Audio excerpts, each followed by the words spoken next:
Hello there, drifters. How are you?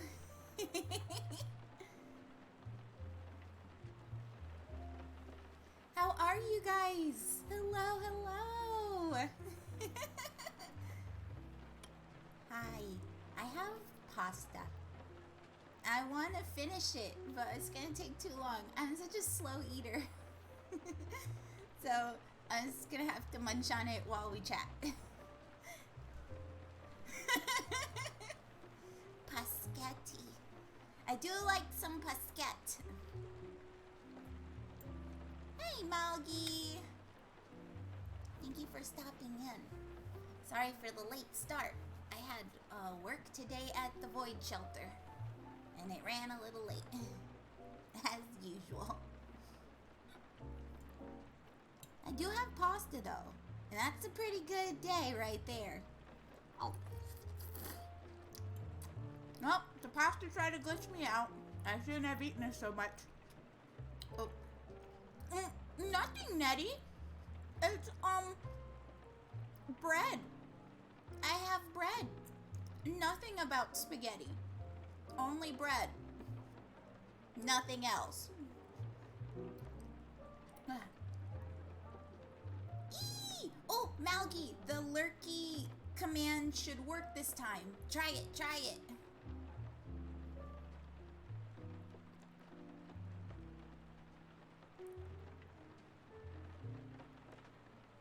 It is bread, I promise. Yay, it worked! Heckle Speckle, that's a goodie. Hi.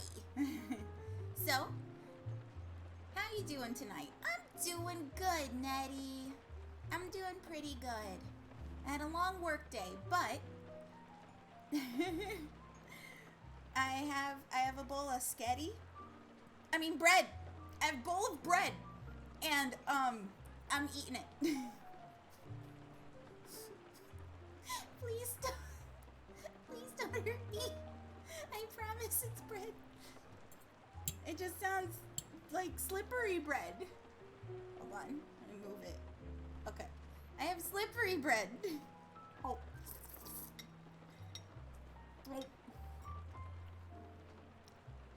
It's pretty good though. For bread. I'm not eating squishy milk, Pat. I do want to make that though. It looks interesting. I'd be down to make it, honestly. Hi Tube, hi Dant, hi Spy. I saw Liz in there. All you lovely lurkers. Ghosty. I saw Panda Mom. Also, I love you, Panda Mom. I love you so much. I love you so much. When are you gonna get on stage with me? And say dumb things with me. It's a bonding experience. Stop hiding from me. Not taking my calls. Hey Nell, how are you? Ooh, you gotta heal me. Hold on. Water. Ah, yes. Delicious. Oh my goodness. I texted the person this little Russian was crushing on. I texted them I like them and haven't gotten a response yet. But he's offline. Oh.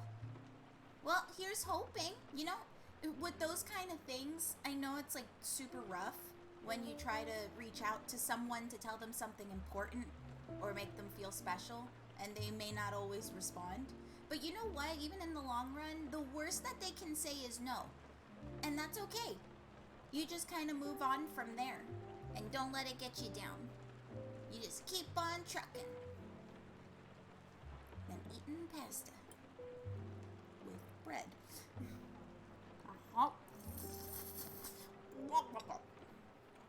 And it's so good!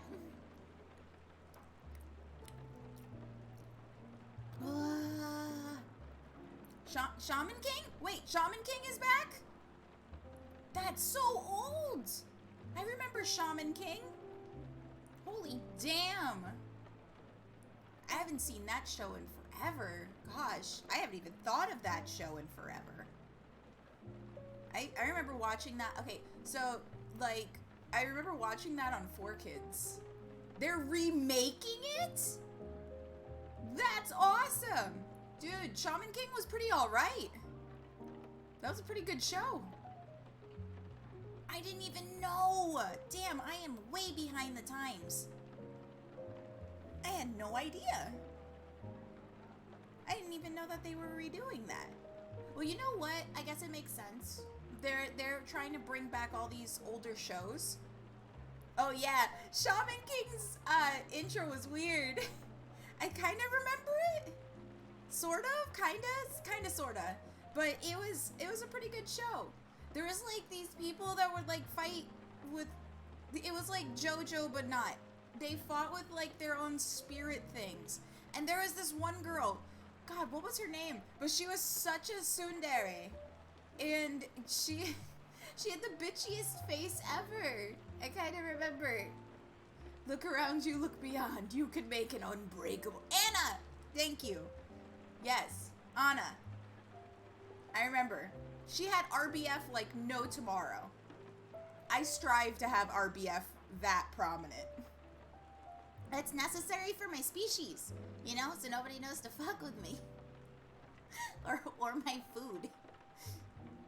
But yeah, no, she was the main protagonist's wife. If I remember. They were engaged? They were engaged. But she was really cool. Yeah, no, she was awesome. I liked Anna. I liked Anna a lot. And that show, gosh, I'm trying to remember when it aired on 4Kids, because of course it was like, you know, it was a show that aired in Japan like way before that, but like, still. Did they have a kid in the sequel? I've not read the manga. I have to. There was a lot of manga that I read that I need to check if they have shows for. Like I remember there was this one called Flame of Recca, and I collected some of them, but I only saw a little bit of the show. It started getting really weird. Like there was at one point there was a marionette that hid amongst a bunch of other marionettes in a museum. And if you walked by and you didn't notice her, she'd just slice you up. It was weird. It's like it had a thing of like mythical like beings and ninjas and a princess and like a resurrected bloodline or something. It was a lot. It was a lot. They tried to throw a lot in the book. And I don't know how well they really balanced it. But like it was cool. It was cool. I liked it. I did check out the anime, but you could definitely tell it was of that era. Like, it was really old. The style was very, like, shonen. But it was cool. Ganko Morikawa? Ganko? Do I know that one? I don't think I know that one. If that's a character, I don't know who they are. As much as I'd like to say I know most animes, I watch every so often. It's got to really catch my attention. I'm trying to think what was the last anime I ever... Like, Demon Slayer was the last one I watched recently. And it was because I was on Netflix and I didn't have anything to do at the time. So I was just like, you know what? I'll watch some bloodthirsty demons attack some people in some villages. Why not? And it was good. It was good. The English dub is a little strange. But it was good. And, the characters in Flame of Recca. God, I don't even remember the characters. I just remember Recca and the girl that he calls Princess, and there was some other chick. I think she starts with an R, and she had, like, a wind talisman, and she almost killed herself in a tornado, and there was some big buff dude, and that's really all I remember. Oh, and there was a lady that possibly could be his mom, but it was weird. I would love a Cardcaptor Sakura. Oh, Cardcaptor Sakura was the shit. I super wanted all of the cards. They sell that, you know. It's on Amazon, I think. I've seen it once or twice, and I've had to stop myself from getting the tarot cards because I want them so bad. They're so cool looking. So cool looking. I remember having that anime on VHS because it was recorded right off of Anime Network. Do you guys remember Anime Network? God, it's its own channel, and you could only really get it on cable, like regular cable, like the box cable. And Yeah, it was its own channel, and it only played anime. Only anime, nothing else, just anime, straightforward. And you would see the weirdest thing. I got introduced to like Azumanga Daioh, Wedding Peach, Happy Lessons. Let me think. Oh, XL Saga. I definitely got introduced to XL Saga. Zatch Bell. Before it came on Cartoon Network. Oh gosh, there was a bunch. Azumanga Daioh was a good one. I love Azumanga Daioh. I have all the manga for that one too. And I had all the episodes on VHS and then eventually on DVD, and I have no idea what happened to the DVDs. I don't have them anymore. But I freaking loved Azumanga Daioh. So many jokes from that series was in my normal conversation with my friends. Because we all love that show, and amongst like my siblings. Yu Yu Hakusho was also on there. Dragon Ball, like Dragon Ball, like the OG Dragon Ball. And oh my God, there was another one. Sailor Moon was on there. Jesus, there were so many that were on that. Oh, there was this weird one. Bobobo I only saw on Cartoon Network, along with like Zatch Bell and stuff like that, and Code Geass and stuff like that. There was another one. There was an anime called Mare, and I can't even remember what it was about. It had some type of RPG element thing going on. Oh, Prince of Tennis. That also went on to Cartoon Network, but I remember Prince of Tennis from Anime Network. That was a weird show. Clannad. Gosh. Ray Earth was another one. That was an intense anime. Lots and lots of magical girl animes were on that one. Oh my God. Mew Mew Power. Before it was on 4Kids, I saw that on Anime Network. It was called something else too. And there was even a sequel. And they had to for the sequel, but like Tokyo Mew Mew. The main protagonist of the sequel, I think her name is like Usuka or something that meant like strawberry blossom or whatever. And Magical Do-Re-Mi, I do remember that one. But for Tokyo Mew Mew, for the sequel, the girl, the main protagonist, they gave her 2 animals. And I was just like, are you serious? Yeah, she was a bunny girl and a cat. She was a cabbit or something like that. And I was like, you can't just make that shit up. Give her an actual animal. Why you gotta make her that special where she's a hybrid? You couldn't just go with Bunny? You couldn't just go with Bunny. What was wrong with Bunny? I would have been totally okay with Bunny. But the fact that she was a cat and a bunny, and it was like in an orb, and she touched it, she merged with them both, and they're like, that's never happened before. I'm like, bullshit. Like, nobody's ever seen like 5 orbs in front of them and like grab all of them, because you don't know what they're for. Why would I only grab one? Nobody would just grab one.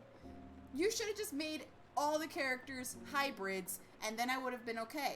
Like, have like a bird cat thing. Have cat be the baseline and everybody mixed with a different animal. Then I'm on board, right? So like that would make the anime a bit better, more interesting, but you only made the main protagonist a hybrid, and the only way that you explained it was it never happens. So you have no idea. You just wanted her to have 2 animals. You couldn't decide whether or not you wanted it to be like a legit sequel where she's the next cat in line, or you wanted it to be a separate story. It ended up being a separate story anyway. I only read through like maybe 6 of the 20 of the sequel. It was short-lived. Not gonna lie, it was short-lived. It wasn't as popular. But they made her a hybrid. I don't understand. And they didn't even utilize any of the powers that you would think you would get from being a bunny and a cat, like high jumping or agility or, I don't know, the freaking ability to multiply. I don't fucking know. They didn't do anything with it. I was really disappointed. I'm like, if you're gonna make her a hybrid, do a backflip. Hey, Stitch, how you doing? Yeah, pretty much. Friend only had the first volume in elementary school. It's not that it's not worth your time. It's an interesting read. It's just the fact that you just it's hard to get over the fact that the main protagonist having two animal powers utilizes none. And a lot of the time she has that early Sailor Moon syndrome where she cries a lot.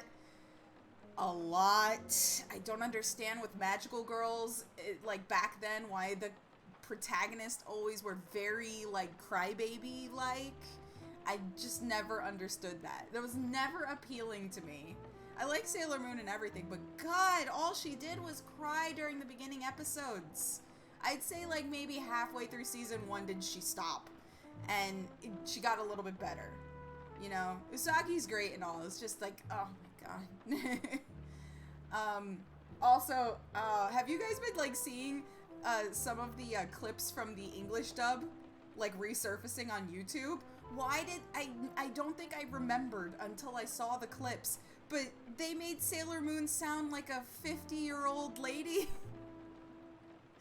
She sounds like she's got candy in her mouth. I don't understand. Like, when she's talking to people, you would expect like maybe oh, I'm Sailor Moon type deal or something. But when she talks, she's like, oh yes, I love going to the mall and eating bread. Like, who talks like that? Nobody talks like that. But she does. She does. She sounds like an old lady, and it's weird. Now, look, don't get me wrong. I am all for old ladies being magical girls. Let them go to the bar and freaking tear up the dance floor. I don't care. I'm all for it. Fucking do a backflip, Grandma. Beat them demons. But like, you can't pass that voice in a teenager's body. It is so jarring. It is so jarring. Once you hear her talk, she's just like, I'll take that as a compliment. Like, no, honey, no. You don't speak that way. Oh, is that a Poppy? Oh, hi, Poppy. Hola, ¿cómo estás, mi amor? Oh, help! It's the freaking host. Thank you. I appreciate the host, Poppy. So yeah, no, oh my goodness. What was I talking about? Yeah, so, you know, they just made her sound really strange. Like, I just don't understand it. Like, Sailor Moon is a joke. You had me at Poppy. You're the coolest, Poppy. Oh my God. Yeah, no, so I don't know why they gave her that voice. And you know, cousins, and there were so many cousins in that show. Everybody was related, and it made it worse. Oh, you guys want to meet my cousin? We have sleepovers. We braid hair. It's terrible. All I ever heard was like, that's my brother, that's my cousin. I'm like, honey, no. Don't say that. Your model is next level. I love it so much. Thank you, Poppy. I appreciate it. I had a lot of help to make sure I look all nice and squeaky coated clean. But yeah, oh my God. Oh, I recently saw a clip, actually. Lesbians aren't real, only cousins. Obviously. And you can only be brothers. You can't be gay. You can't be gay. You can only be brothers. And you can't be lesbians. You can only be cousins. So saith Sailor Moon Bible. Ugh. No, that was weird. Even when I was a kid, I was just like, I don't think cousins hug that way. But I used to watch Sailor Moon with Panda Mom a lot. Like, that was her show. She would watch it in the mornings before I, like, went to school and stuff. And even she would be like, why do they keep saying cousins? I'm not stupid.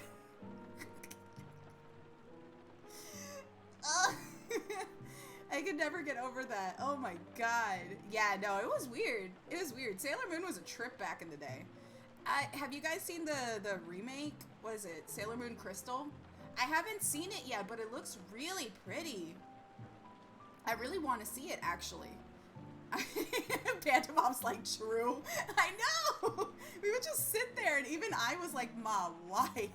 Why they look like that? She's like, I have no idea, but they ain't any cousins I ever seen. Yeah, no, incest was okay. Not lesbian, not gay relationships, but incest is okay. We can comprehend that, obviously. Jesus Christ. But no, my God. Ugh. It was just a weird time. It was a weird time. There was lots of anime back then that also had like that same thing, and they covered it up with that type of deal. Like, we're sisters, we're cousins, we're like step cousins twice removed. That's my uncle. Oh no. Don't say that. I hear the sirens. Oh, jeez. But yeah, no. I haven't seen Sailor Moon Crystal yet, and God, Anime Network. I miss Anime Network. I haven't seen. Is Toonami still around? I know they brought it back, but like it's been. Oni-chan. Oni-chan. Why are there sirens outside, Oni-chan? Oh no. Ugh.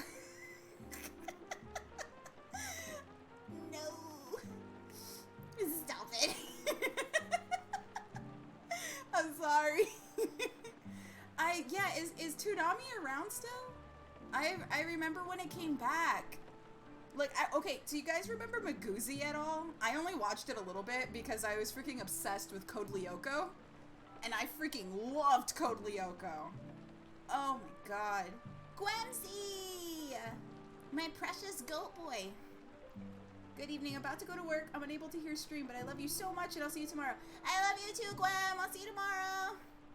Be safe at work. Please don't strain yourself. But yeah, oh God, seriously, Code Lyoko, I watched the effing hell out of that. I was obsessed with the song. I had it as a cell phone ringtone, but like, okay, so you know back in the day, like buying ringtones was like, why do it when you could immediately get it from like these little download sites or something on your mobile phone? But like they would only have like a clip or so, like really short, and it wouldn't be exactly great quality. So you would just use the record function and just record the TV speaker. I did that shit. I would just record the TV speaker. I had, hi Soda! Soda! Hi Soda! I love you, Soda! I love you, Soda! Oh, I thank you. I did forget to drink some water. I will drink some more water. Thank you. Num num num. Liquid. So good. So refreshing. But yeah, no, freaking, I had the Code Lyoko theme song. It sounded terrible. Ah, gracias, too. Thank you so much for the 100 cookies. Ah, I love you. Thank you. Cookie. But yeah, it sounded like the speaker blew out. Like you should have just recorded it off of a car speaker. That's what it sounded like. It was so terrible. But like that's not the only one I had. I had the Code Lyoko theme. I had Spider Riders. Did any of you guys ever see that show, Spider Riders? It was around for a really short time, and it was on Kids WB. And like with Shaolin Showdown and stuff like that. Yeah, Spider Riders. How did the theme song go? It's like, calling all Spider Riders, and then the rest is ridiculous. The rest is incomprehensible gibberish with like some punk rock in the background that's like slightly off key. But Spider Riders was cool. It was okay. I don't like spiders very much. And so, like, I didn't watch it for a long time. You're speaking in tongues. Boy, do I feel that way sometimes. Call it all Spider Riders. A lot of kids shows back in the day was just... I never watched Beyblade. I knew it existed. I knew the jokes surrounding Beyblade. I thought it was really silly. I never watched it. I watched the hell out of Yu-Gi-Oh, though. Like, I watched that a good amount, but I wouldn't say I watched a lot of it. Just enough that I understood it. I did see the movie, like the movie that had like the the seal of Ericalcos and Sphinx Telea and the Pyramid of Light. That one. I saw that one. I saw it in the theaters, and I had the DVD, and it came with those cards. It came with the Sphinx Telea and what was the other one? I can't remember the other Sphinx card. And the Pyramid of Light. It was good. I had to stop. The rap intro was cringe. Yeah, no, I told you, it's incomprehensible. I got a Blue Eyes Shining Dragon card from that movie. 5DS is the best Yu-Gi-Oh! Fight Me. Hey, Devil Food! I've never seen that one. I haven't, okay, I stopped watching Yu-Gi-Oh! After GX. I just couldn't keep up anymore, and GX was losing me too. Like, I remember I fell off of the show, and then I came back to it, and the motherfucker had a different colored eye. He had, like, a weird dragon arm. He was evil, and no longer liked Karibo, and he didn't have any friends, and there was, like, a plague on the school, and I was just like, holy shit, man. I just stopped watching for a month. What the hell? I'm here, just lurking, brain power not here after Beat Saber. That's totally fine, my love. Oh, if you want, you can hit the lurk command. It works now, thank God. You just have to type in !lurk, and it'll do its thing. But yeah, no, GX was strange. GX was strange. There you go, yay, it works!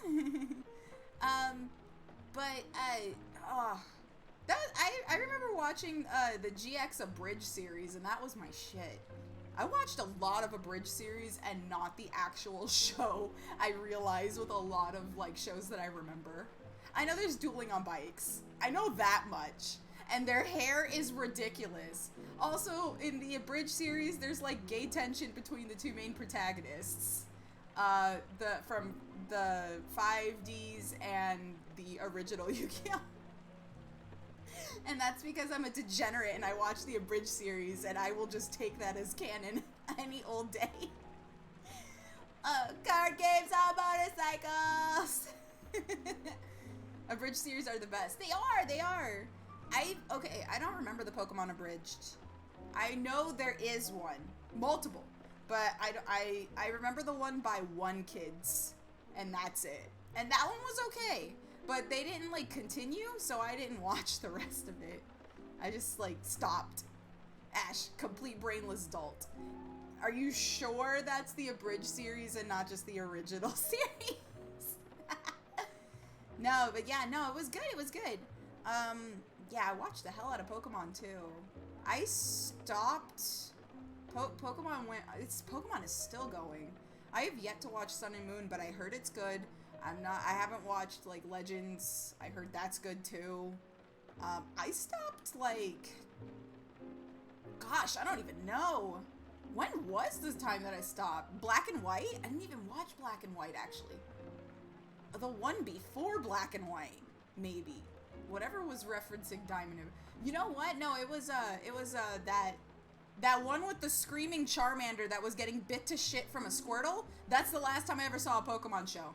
Oh, and when they try to do Pokemon Mystery Dungeon, which I'm so sad they didn't continue that, because I think that had real promise. Like, that could have been so cool. I totally dig the premise of a Pokemon Mystery Dungeon anime. I think that would have been cool. Like, tons of Pokemon. You have no shortage of characters. That would have been cool. Personally, I kind of dig the new art style Pokemon has now. Is that the one from Legends? I just see clips of it every so often on, like, Twitter or something. But I've never watched it. But it's pretty good. It's pretty good. But yeah, man, my pasta is gonna get cold. More pasta. Oh.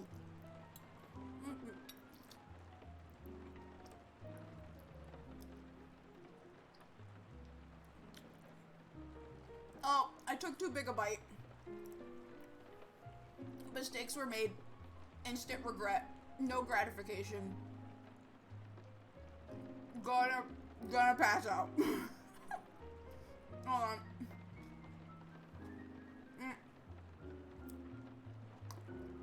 Okay. I have lived past the Paschetti nightmare. Ash is a beast at battles in the most recent run. Is that true? They finally let him win a grand tournament, didn't they? He finally beat like the Elite Four and beat the champion. He always lost, and they finally let him win one.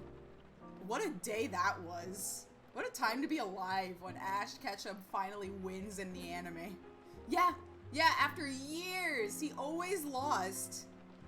And yet this motherfucker has met like Suicune and Celebi, and he rode on the back of Entei, and he's met like every legendary in the world and befriended them, and this motherfucker's always capped at fucking 0 at this point.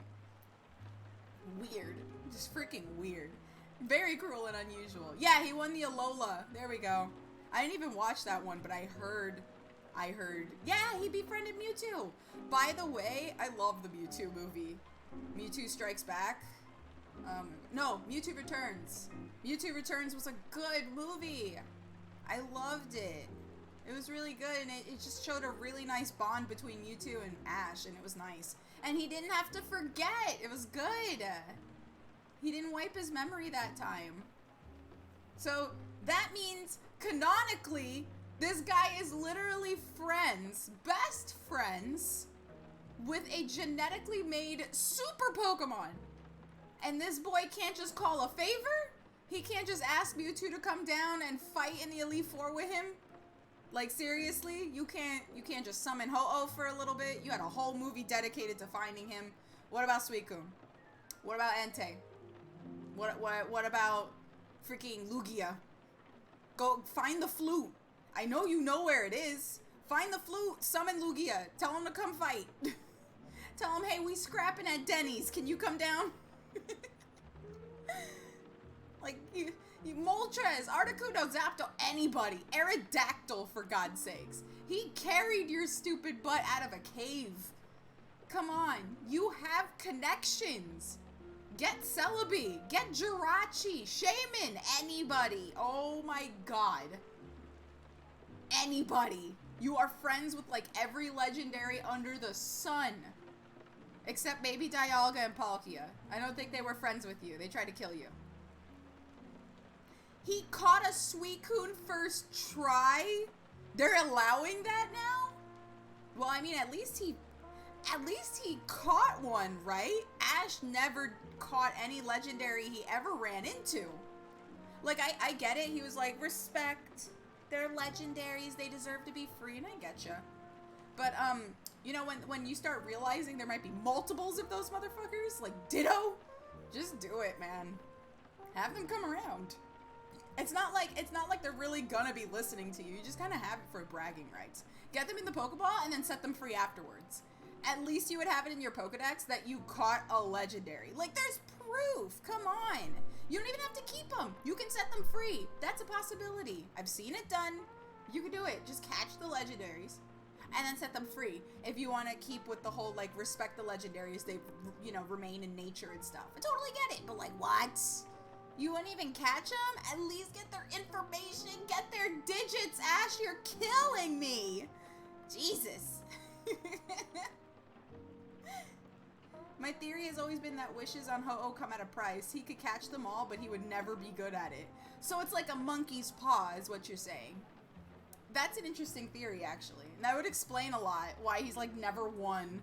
He'll get all the gym badges, but he didn't actually, like, fight for any of those gym badges. They were all given to him by circumstance of the person feeling generous because he helped them out with a problem. Not even the battle. Like, they don't even follow the rules for the protagonist, and yet and yet the anime still won't let him win. They do everything in their power to give him a leg up, and the anime still says no. Sorry, Ash. I know as well as I do, like, as well as you do, that you didn't get that pewter badge by yourself. You didn't really win that Cascade badge. Come on, Ash. You can't pull the wool over me. That rainbow badge was just given to you because you rescued a Pokemon out of a fire. But you snuck in and drag.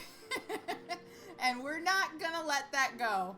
But we'll give you this badge to let you know that we are always gonna remember you in this town for the one guy who was just desperate enough that you dressed up as a girl to get into the gym. I get you, buddy. I really do. And you pulled off the dress quite well. Thanks to your ambiguous gender looks and your voice, which is also female. You made it in. I believe in you. I believe in you. But yeah. Ooh, the heck. Didn't mean to go off on a tangent for anime, but it's a good topic, yeah? Oh my god. All these comments about how the anime is so out of date now. Since Gen 5 at the latest, he's been doing the challenges properly. Really? Really? Like, I'm telling you, I've not seen the most recent Pokemon. I really fell off that. I fell off on the games, too. After X and Y, I tried Sun and Moon, and I didn't like it. I beat it so quickly, and I never picked it back up again. I didn't like it. It was okay. It was short. It was nothing of what they were trying to hype it up to be. And then, you know, once Sword and Shield came out, I was like, no. And I played Pokemon Go for a little bit, but nah, X and Y is where I stopped. X and Y is where I stopped, for sure. And I liked X and Y. I really did. I played it with my sister a ton, and I really liked X and Y, and it was pretty good. I liked it. Most of my team in X and Y has all been Pokemon that have been traded from the very first game onwards. So, like, that team is where it stops, and I have so many Pokemon in there from all different types of games where they've been transferred over. Like, I have a Black Rayquaza, and I have, you know, all the legendaries, honestly, and multiple, and some shinies, and some gift trades that I got from, like, Cody and other people, and yeah. No, I look at my PO, like, the little box thing on my DS and be like, damn. I remember when I used to do Pokemon competitively, too. Like, my friend Nova helped me, like, make a team, like a competitive team. They did well. They did really well. It was interesting to learn how to do that, but after X and Y, the battling system was weird. Sun and Moon, they just took out everything that would help you with, like, training your Pokemon the way you wanted, and there was just no point afterwards. It just felt like they took out everything that worked. They took out everything that worked, and they just implemented things that just weren't that interesting. And it made me sad. Like, don't get me wrong, like, the beasts and stuff were cool. They look cool. They really don't look very Pokemon-ish, but they looked cool. But, I mean, you don't even explore this place that they talk about, where these Pokemon come from. You only have the one battle. And it'd be cool if you could have caught her looking like that. Imagine having a Lumine freaking jellyfish as your Pokemon. Like, oh, how do you explain that to people when you fight them? You just have this lady merged with another Pokemon. They're just like, should we talk about that? Be like, nah, it's cool. She's got a high defense stat. She's Gucci. She's good. Oh my god. Sun and Moon made things easier to get into competitive, and Sword and Shield even easier than that. Yeah, I don't know. I don't like it. I didn't like it. I stopped playing Pokemon after a while. I am interested in the Pokemon Snap game that's coming out, though. I really liked Pokemon Snap back in the day.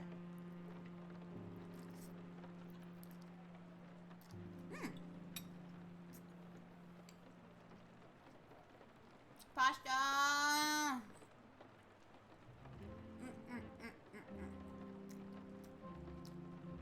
Speedrun. Speedrun the pasta. I'm trying so hard to eat it. It's getting colder by the millisecond. Okay, so that was a fun topic. I enjoy talking about animes. It was good. It was fun. But now we get on to the thingy. We're gonna go talk about coffee now. Yeah.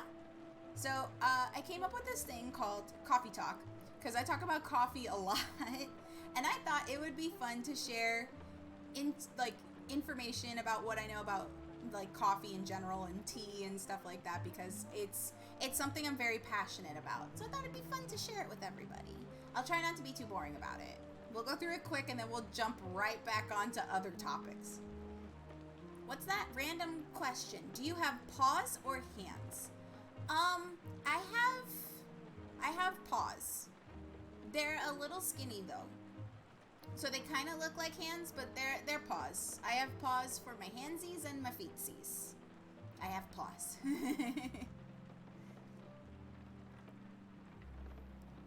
But my digits are I have 4 digits.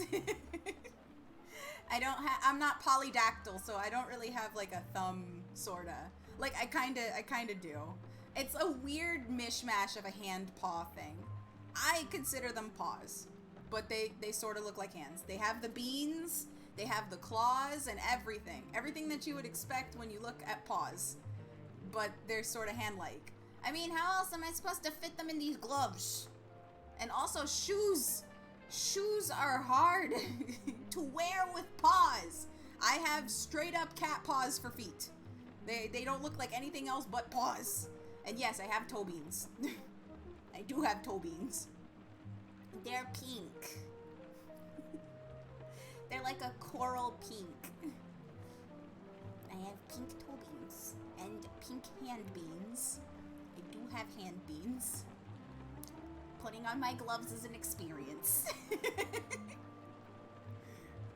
Bean! My nose is heart-shaped, but it also looks like a bean. Sort of. I have a nose bean. But yeah, we talk about coffee now. I talk about coffee now. Where is it? Where are you? Badan! Okay. Bun. We're gonna have a coffee crash course, and I will make sure that it is educational and the fun. Yeah. So, we're going to talk about Coffee 101. Coffee! Coffee is delicious, and you should drink it. But there is a reason as to why most people do not drink coffee. Coffee in itself is a caffeinated beverage, and there's some people that cannot really handle caffeine in general. Also, real quick, decaf is not actually fully decaffeinated. It is just a less saturation of caffeine. It still has its natural caffeine, like, amount. It's just a little lower than a, regular caffeinated bean. So that's out of the way. Decaf is still decaf, but just know that it is not fully 0% caffeine. It's just a lower level of caffeine. So there's that. When will Manic and Sonia return from the war? I don't know. They won't return my calls or my letters. They won't return any of my letters. I wrote to them. I wrote them songs. They said something about separate. They won't answer my questions, though. Hey, Dale, how are you? I need to order a fedora. I used to have those, but they had stripes on them. I was really obsessed with stuff with pinstripes. Hey, Michi, how are you? Welcome in, welcome in. Appreciate you stopping by. Welcome into the void. Much love, much love. But yeah, we gonna talk about coffees. So let me get this up. So we're gonna talk. Oh, hi, Mouse. How you doing? I'm doing okay. Are you gonna help me with Windows? Yeah, I'll go do that. Okay. Okay, so we are first going to discuss what coffee is at its very origin. Boom! That is a coffee plant. And as you can see, it's very red, and they kind of look like cherries, which is exactly what the beans are called. They're called coffee cherries, and they come from a plant that is called coffea. And they grow in very humid temperatures, and a lot of the plants can reach to be about 30 feet tall. So they start out as small shrubs, and then when they're permanently planted, they become giant trees. So coffee does grow on trees. And a lot of the time, they have to be in controlled environments. You gotta know your soil and other things like that. So pretty much, you mostly would see coffee in places that have a high concentration of export of coffee. They would be in nurseries, so that you can keep that humidity to an exact temperature and watch the acidity of the soil and how much they're watered. They are on a routine. On a routine. It takes about, I want to say, nearly a year for a cherry to mature after it flowers. And then, it takes a little bit after that to reach like full fruit production. You want them to be ripe. What's really cool about the plant itself, though, is that it grows in cycles. So sometimes on one tree, you'll see ripe cherries, unripe cherries, and little sprouts. So you're kind of like seeing like the whole generation of the coffee tree on its branches. They're very sturdy trees too. Like they are not easily weathered down by the elements, which is good. Kind of speaks the same for coffee. But yeah, no, all commercially grown coffee in general, they come from like a place called the Coffee Belt, which sounds really cool. It's like one piece. And that is a section where a lot of trees grow. They're in the best, richest soil with the mildest temperatures, frequent rain, and lots of shade, and enough sunlight. So, yeah. Pretty much the average coffee tree, it produces like 10 pounds, 10 to 11 pounds of coffee cherries per year, which, I mean, due to demand for coffee in general, that's pretty good. That's pretty good, honestly. And I'd say about 2 pounds of green beans, which is like polished beans and stuff like that. So, yeah. A lot of coffee trees are also pruned to conserve their energy and also aid in harvesting. So it's easier to get like the cherries and stuff like that. They have very waxy leaves, which you can kind of see. They're very shiny. And the cherries themselves are also very waxy. They have what's called a sliver skin. And that's kind of like, it's considered a parchment pouch, which is what most coffee roasters would tell you when they peel the cherry itself to get the bean inside. But that's what it's called. And there's a lot of different types of these coffee plants, and the way that they are produced and, skinned and prepared and stuff like that, kind of makes those different roasts. Also, depending on where they grow and the acidity of the soil also affects how the roast will taste. And there's a ton, Arabica, which is like a bourbon, kind of like, you get those from San Ramon and stuff like that. It's interesting. But yeah, this is pretty much what a coffee cherry looks like. So the outer skin, under that is the pulp. And then it's the thing that's called a pectin layer. It's very spongy. That's where most of the water is absorbed. And then you have the parchment, which we talked about, and the silver skin. I said sliver, but it's silver skin, sorry. The silver skin, and that's like directly around the bean, which is what you want. And the inside of the bean has a circular marking, and that's called a center cut. That's where most of the robust flavor of coffee in general proceeds from. So the very center of the bean is where all those natural oils come out during the processing. And that's kind of what gives, like when you pick up like a coffee bean, it's kind of a little oily. That's why. So yeah, could you eat these straight up? No, don't eat a coffee bean. It's not good for you, whether processed or not. They have a very bitter taste. And it's not a tasty bitter. Like coffee itself is bitter in some way, shape, or form. Not a good tasting bitter. Don't eat it. Don't eat a coffee bean. That's not healthy. That's not healthy. Fry Lexi's crushing my dreams. I'm just trying to keep you safe, you psycho. Way. But yeah, that's pretty much what a coffee plant in general, like, that's what it looks like. And like I said, they're mostly nowadays, especially, they're in nurseries because it's easier to keep the temperature the way that you need it. Or, I mean, if you're lucky enough to have the coffee from the Coffee Belt, I bet that stuff tastes good. I don't know if I've ever directly had coffee from the Coffee Belt, but that is where a higher percentage of coffee in general is commercially exported. So there's a possibility I've had it and not even have known. But, I mean, like, Coffee Belt in general sounds very fantastical, doesn't it? It sounds like some faraway place where coffee mugs grow on trees, and when you pluck them and you, like, bend the branch, coffee comes out. And creamer grows in, like, little buttercups and stuff. Ugh. I want a coffee tree. But where... I don't think coffee trees would grow very nice in the void. It's dark most of the time in here. But it does sound really cool. But yeah, coffee in general. Ooh, let me change the peak shore.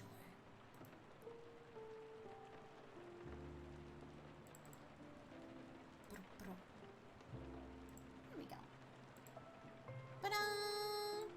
There we go. So, coffee in general. So, coffee kind of like was grown worldwide, but you can kind of trace it back to like Ethiopia, where a lot of these plants resided pretty naturally, and they were almost everywhere. Supposedly, they have like a legend or something like that. It sounds really silly, but the reason that they discovered coffee beans is because there was this guy that was looking after his goat herd, and one of the goats ate like these crazy berries off of a plant. And then these motherfuckers got hype and they started backflipping and like doing parkour over the hill and robbing people. And they're like, dude, what the hell? And so they checked the bushes and they ate it. And they're like, oh, this is gross. And then they decided, hey, we're going to soak it in water for some reason. And they did, and they drank it, and they're like, oh, this is why. They're so energetic. Wow, we really need to harvest this. So goats brought you coffee. You have to thank every goat you see now. Tell them, hey, buddy, bleh, thank you for the coffee. But I think that's so silly. It'd be funny if it were true, though. They base it, they literally, if you ask in that, like, range, they totally say, yes, coffee was bought to you by goats. Just silly. Messaging Grim right now. Please do. Tell it. Wait, oh, actually, if he's already at work, it's 9, so maybe not. Yeah, no context, just thanks for the coffee. Yes, do it. Yes, do it. He'll probably only see it after work, but, like, do it. Do it. Pat, also text him. Tell him thanks for the coffee. I'm gonna text him later, too. He's gonna be so confused when he gets back home. He's gonna be like, why is there so many text messages that said thanks for coffee? When did I buy people coffee? Oh, no.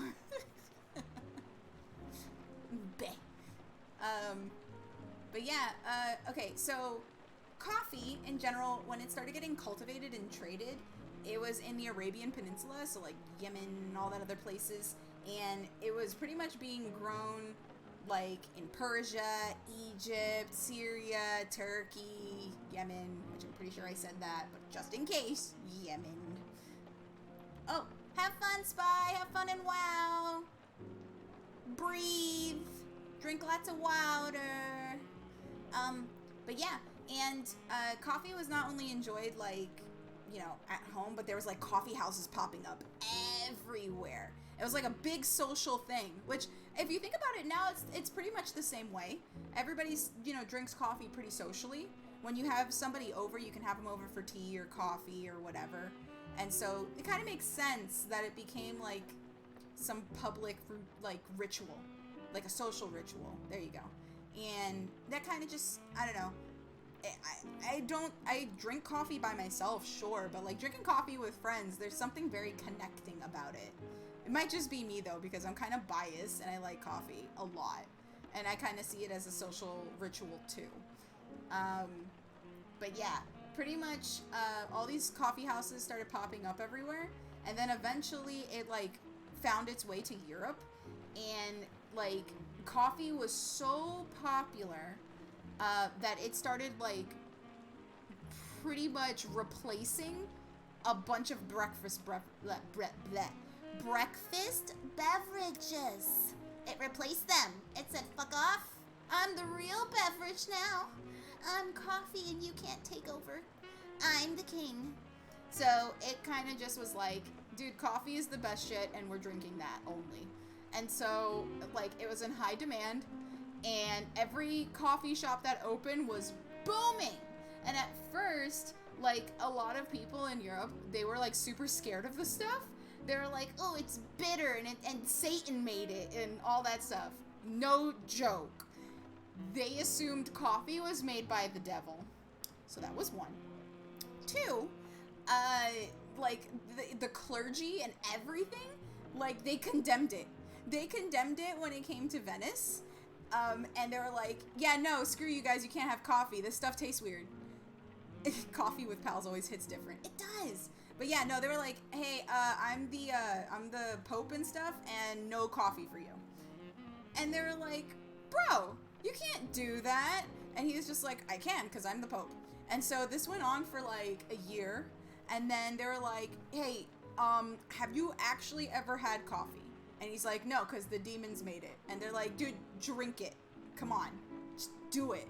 And he's like, okay. And then he drank it. And he was just like, actually, this shit's good. This needs to go everywhere. Hi, Xana. We're talking about coffee. I'm doing a crash course.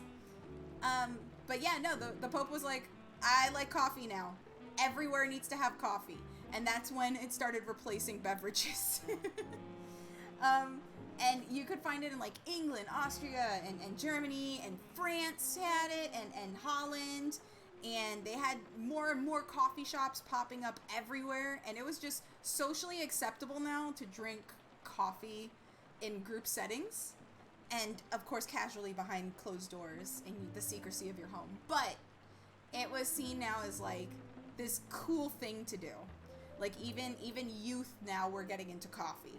Which, that was a whole hullabaloo, too. They were like, it might be unhealthy and stunt their growth and all that other stuff. Which, they didn't have anything to back it up. Just fear. So, like, youth couldn't have it, and they would sneak into coffee houses and, like, bribe the baristas for coffee. Like, coffee was a commodity. It was the shit back then. Still kind of is if you think about it. But yeah, pretty much like there was like 300 coffee houses like by the end of that in just London alone. I bet you they have even more now, to be honest. It's like a Starbucks on every corner now. So, I mean, there's probably bunches. But you know what? Europe has a thing more for mom and pop shops. So as I'm sure they have Starbucks, I'm pretty sure they have like actual coffee houses. Not that Starbucks isn't a coffee house, but I mean like actual cafes. Actual cafes. You know the ones I'm talking about. But yeah, eventually it was brought to like New York by the British. And then like it was everywhere. It just exploded. And they mostly drank tea the most. Tea was like the drink. And coffee comes in and it's just like, hey, I can offer you a bit more caffeine, a bit more energy, pep to your step. What do you say? And they're like, I don't know. I kind of like my tea. It's good. I'm familiar with it too. So you haven't quite won me over, Mr. Coffee. And Coffee's like, all right, bet. I'll come back in a couple of months when you need me the most. You'll see. And they're like, yeah, sure, Coffee. So anyway, a bunch of stuff happens. A little thing called the freaking Boston Tea Party. And pretty much Americans were like, screw tea, and threw it in the harbor. And then they said, oh shit, we have nothing to drink. Knock, knock, I'm Coffee, and I'm here to save you, like I promised. And so Coffee just ended up replacing tea altogether. And it became super popular, and the preference to coffee was astounding. Astounding. So much so that even the president at the time was like, favorite drink of all time. Just, I love it. Boom. And not really like the president, but like whoever the hell was running shit at that time was like, yeah, best in the world. So pretty much what ended up happening was that more and more coffee plantations started showing up, and it was all over America, and like giving royalty a coffee plant was like the biggest gift you could do. And it was so hard to get one. And like getting that was like the equivalency of getting like a new car nowadays. Which even that I think is outshined by a bunch of other things that are probably more expensive than that. But that was the gift. That was the gift. It was traded all over the place. It was like the thing. It was like the newest iPhone pretty much. And everybody wanted a coffee plant. And soon it spread all over the place. And then everybody pretty much had one. But then started the whole like, hey, we need to actually figure out what we're doing when we grow these things. We have a lot of dead coffee plants. Thankfully, they did figure it out, though. But yeah, that's pretty much the history of coffee. And then, yeah, and they tried to ban coffee multiple times. Multiple times. Like, coffee was like prohibition fodder. Like, they wanted nothing to do with coffee. They didn't want anybody to drink it. They thought Satan made it. Like, so many. So many. The one that makes me laugh the most is the Satan one. Because it just is of the time. Could you imagine somebody saying that now? Oh, I don't drink coffee because it's made from Satan. Satan's tears. Bitter, bitter tears. But it was a strange time to be alive. When you're being told coffee can't be drank. But yeah. I guess we'll move on to making coffee in general, which is my favorite. Bong.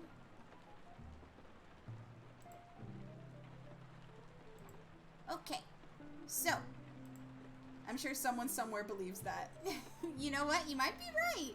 You might be right. It's kind of wicked if you think about it. Imagine if it were true. That would be insane. Then how, like, so many people drink it. So many people need it. Like, to just function in the morning. Or evening. Or afternoon. Or whichever. On a long drive and all that good stuff. But yeah. So anyway. The first thing that you gotta do when you want to have some coffee. Like, if you're planting it and stuff. First of all, the coffee bean is actually the seed inside the cherry, which we discussed earlier. They're generally planted in shaded nurseries or in large plant beds. Once the seedlings kind of sprout, so it needs to be like watered a ton and shaded from bright sunlight, and it just needs a very particular environment. But like once it's all like sprouted and stuff like that, then it gets permanently planted outside of the nursery so that it can grow bigger. Like I said, these trees can reach like 30 feet tall. And then depending on like the variety, it'll take about 3 to 4 years for like newly coffee trees to bear fruit. Now if you have one that's older, it takes mostly a year or two. But like I said, these plants grow in cycles. So more often than not, you're going to have way more cherries than you know what to do with. Which is good because the demand for coffee is high. There's typically one major harvest a year. In places like Colombia, there are like 2 flowerings annually. And it's their main and secondary crop. So they have huge plantations for this. In most countries, the crop is like picked by hand. It's very labor intensive. You gotta be out in the heat and pick all of these things, and it's just a lot. And like places like Brazil, where the landscape is very flat and the coffee fields are gigantic, it can take a really long time to actually harvest. So there are like 2 ways of picking coffee cherries. And that's strip picking, which is all of the cherries are stripped off the branch at one time, either by a machine or by hand. And then it's selectively picked, which, I mean, self-explanatory, but it just means that only the ripe cherries are taken. And they're picked individually by hand, which takes a really long time. And pickers will rotate around like among the trees every like 8 to 10 days to check for more cherries and stuff like that are ripe. They only pick the best. And that's, because of that, it's expensive if you get those type of coffee beans. And I'd say roughly 100 to 200 pounds of coffee cherries a day can be picked, which will produce about 20 to 40 pounds of coffee, generally. And like processing in general, there's 2 methods. There's the dry method and the wet method. So the dry method pretty much is exactly as it sounds. You're drying out the beans until they reach about 11% of like water content. You want it to be as dry as possible. You want it out in the heat pretty much. So the dry method itself, I wouldn't say it takes that long, but it does take several weeks. So, I mean, not that long, but still long enough. So pretty much depending on like the weather and stuff like that, the cherries are laid out on parchment in the heat, and they're raked and turned over every couple of hours. And then for several weeks, and they're covered at night, especially if there's rainfall, to prevent them from getting wet. And then once the moisture content drops to like 11%, then they're ready to be processed and stuff like that. Now, if you do the wet method, that means that you're removing the pulp, which is right above the parchment and the silver skin. And that coffee cherry, like after it's harvested, the bean is dried with only the parchment skin left on. So it still has skin instead of just being completely stripped. They're pretty much put in a pulping machine to separate, so you don't do it by hand like you would with the dry method. And then they're also separated by weight, and they go through water channels, lots of little canals everywhere. It's a fun little water slide for all the coffee beans. And then they're passed through like a bunch of rotating drums, like tumblers, and separates them by size. And then they're transported to a huge, like, water-filled, like, tank for fermenting. And, like, the condition of the beans, the climate, all of this very particular checkmarky boxes have to be ticked to make sure that this whole process goes well. And they stay in those tanks for about 12 to 48 hours. And then it's mostly to remove the mucilage, like this slick, oily stuff that stays on the parchment skin. It's gross. And then, yeah, once the fermenting is, like, done and all that good stuff, and they're, like, rough to the touch, very rough, grainy texture, then they're rinsed, and they go through more water channels again, and then they're ready for drying. And then they pretty much get put on these giant drying beds. They're like these huge canisters that lay out in the sun, and then they go through tumblers so that they're nice and shiny and polished. And then they go through some milling. So that's pretty much where they're put in a giant, like, hulling machine. And this machine pretty much puts all the beans in one container and then tumbles it around super, super fast. And they look like this, although they're bigger, more industrial-looking ones. But they're gigantic huller machines like this, and they mostly remove the parchment stuff off of the wet processed coffee. So if you do the wet method, they go in there. And the dry processed coffee, it removes the entire dried husk, so the big old shell. And then it polishes, and it pretty much removes any silver skin that's left over, so that it's not, like, floating around in your coffee.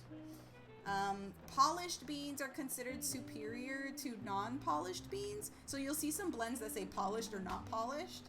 It isn't, like, a big deal, because in all honesty, there's no difference. There really isn't. It's just which one's shinier, I guess. Then they're graded and sorted by size, and by, like, weight, and the beans are also reviewed for color flaws and imperfections, discoloration, all that stuff. And typically the bean size is like on a scale of 10 to 20. It pretty much just, it's like how round it is and how long and all that good stuff. Defective beans are either removed by hand or by the machine itself. Most of the time, a lot of plantations that are huge have the machine do it for them. That also means that there's a lot of room for error too than it would be if humans were picking it. But I mean, human error also exists, so there's a possibility that could also happen as well. But there's, like, beans that are unsatisfactory are, like, the mainly discolored ones. Those are the ones that get picked out. Not really any other, like, imperfections. It's mostly discoloration, or they're not the right size, but those get put into other blends anyway. So it's really just the discoloration. And then once they're done going through the hulling machine and they're polished and all that good stuff, they go and get exported. And pretty much they're referred to as green coffee now because they've gone through the process, they've been polished, all that good stuff. And that means they're loaded onto ships and shipping containers and bulk containers and all that stuff, and they are sent all over the place. I think when I researched a little bit of this, I think they said in 2015 about 152.7 million 60 kegs were, like, thrown all over the place, which is a huge number. So, like, just a lot. The demand for coffee is high. We knew this.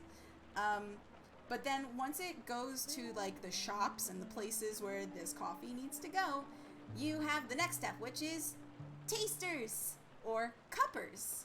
Cuppers are extremely important in the process for making coffee, especially blends and other things like that, because they have to taste whether or not these blends are okay. And if they're good and they're not too bitter or anything like that.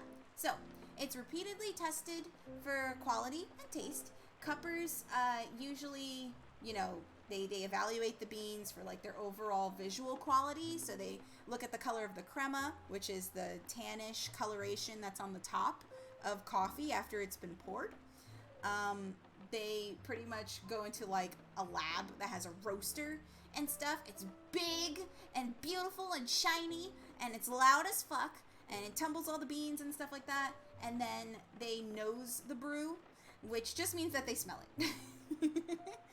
Not scenting like dogs do, but like nosing. And they just smell the aroma that comes off of the coffee. And they pretty much like, it's essential, because if the coffee smells off, there's a possibility that a defective bean, a discolored or an unripe bean, may have been accidentally picked and might be like brewed into the coffee, which makes the makes the batch taste really acidic, which is not good. You don't want acidy coffee. So, after, letting the coffee rest for like several minutes, they will break the crust by pushing aside the grounds at the top of the cup, and then the coffee is smelled again for that good old whiffy whiff. Yeah. And then when they taste it, they slurp a spoonful really fast. Like they inhale it. They go real fast. And then they let it sit on the back of their tongue, because it's supposed to coat your taste buds. And then they weigh it, let it sit on their tongue for a little bit, and then they spit it out like they're offended. Pretty much, that's how you're supposed to taste coffee. I've done it a couple of times. It makes me feel weird. It makes me feel like I'm like being mean to the coffee. I don't want to spit it out. I get so tempted to just drink it, even if it's bad. I just feel bad. But yeah, no. So they do that, and then pretty much they'll sample bunches and bunches and bunches. An expert cupper can literally like taste hundreds of samples of coffee a day, and they can still taste the subtle differences. Like there is a barista academy for cuppers and roasters and all that stuff, and they get trained to do this. They train their taste buds to taste all of the subtle nuances that are in each and every blend that they have to try. And that's insane to me. It's literally like keeping a taste dictionary. And that's, I want to do that. I want to do that so bad. And then you roast the coffee. So you've gone from the tasting to make sure all of these blends are good, and now it's time for the roasting technique. Dun dun dun! So, roasting transforms the green coffee, which is processed coffee, into aromatic brown beans. And then they get put in bags so that you can purchase it. So this is what coffee beans to most people look like. They look like these little brown beans right here. They are kept at about 550 degrees Fahrenheit. They're rotated a lot, these roasters, just to keep them from burning. Burnt coffee sucks. And when they reach an internal temperature, about like 400 degrees Fahrenheit, they begin to turn brown, like cafiole, that's what it's called, cafiole. And a fragrant oil, which is that slick, oily that we were talking about earlier, that's when you start smelling that coffee smell. It's called pyro, oh gosh, I wrote it in my notes, hold on. Pyrolysis. And that's pretty much the heart of roasting. It produces the flavor, the aroma of the coffee we drink every time. After roasting, then they move the beans over. They cool them immediately with either air or water. And then pretty much roasting is generally performed in the countries that the coffee comes from. But every so often it'll be at the main center that they get sent over to. Because freshly roasted beans, they have to reach the consumer as quickly as possible. Because beans can go bad. and you don't want to taste bad beans. And then you grind the coffee. Boom! Grind the coffee! So, the objective of a proper grind. Goodness, I need me a cup of coffee. Or maybe I'm just hungry again. The objective of a proper grind is to get the most flavor in the cup of coffee. That's the most important part. How coarse or fine that the coffee is ground depends on the brewing method. So the length of time that the grounds will be in contact with water affects the taste immensely. And the ideal grade of the grind. Generally, the finer that you grind coffee beans, the more quickly the coffee should be prepared. So if you make really fine grounds, you better drink that coffee immediately. It's just not going to taste the same if you let it sit for too long. The Potato Man, how dare you be streaming this late at night while Mario is dying? I'm sorry, Mario! Wait, why is Mario dying? That's why coffee ground for an espresso machine, it's much finer than coffee brewed in a drip system, where that's like a slow drip. Because, like, one, if you put it in an espresso machine, that is a shot. It is a small portion, and so it needs that fine ground, and that's why it's, consumed as fast as it is. Espresso machines, in general, they use about 132 pounds per square inch of pressure to extract coffee, which is a lot. Mario was weak. Only the strong prevail. And then, you brew the coffee. And that is my favorite part, because there's many methods to brewing coffee in general. I love making coffee, if you couldn't tell. March 31st is execution day for the man. Mario games getting axed. X Super Mario Maker, and I think the Super Mario 3D All-Stars. Oh no! Well, that sucks. Why is that happening? And Mario Maker 1. Why? Oh, I wonder why that's happening. That's not cool. Well, sorry, Mario? Rest in peace, Mario. Original Super Mario Maker is being shut down. Oh, the one for Wii U? Do people still play that one? Because I know they have Mario Maker 2, right? So I guess it would only make logical sense that everybody moved over to that one. Still, though, ripperoni. That sucks. Okay, so brewing. We're going to talk about brewing coffee, which is my favorite part. So, I'm going to level with you. When you make coffee, it is always based on your preference. Time of day, how the weather is, how you're feeling. Coffee is super personal. It's the right way is pretty much how you make it. There is no right or wrong way except burning. Don't burn the coffee. There is no right or wrong way to make a cup of coffee. It is all based on your preferences and how dark you want your roast, how light you want your roast, and how soon you want to consume it, and whether you want it with or without cream or anything like that. Pretty much to make a good cup of coffee. Burn the coffee. No, I'm kidding. Don't. No, don't burn it. Don't burn the coffee. It smells terrible. It's like McDonald's coffee, which is just burnt grind. They reuse the same filter, and it's gross. And it's offensive to coffee. Okay. I just like burning stuff. I mean, me too, but not the coffee. That's a waste of coffee beans. Anyway, so, I mean, you need a coffee grinder or, a coffee maker. Make sure that they're rinsed out and clean. Make sure you use clear hot water. And don't use anything that has, like, weird stuff, like, stuff floating around in it. If you can use filtered or bottled water, do it. For sure. Because, like, if you have water that tastes a little weird or like pipes or has chlorine or any of that stuff, it is going to affect what the coffee tastes like in a very negative way. I'm just going to put that out right now. So you want that water to be as clear as possible. So, yeah. All right. Let's start from the top. I will show some decaf beans.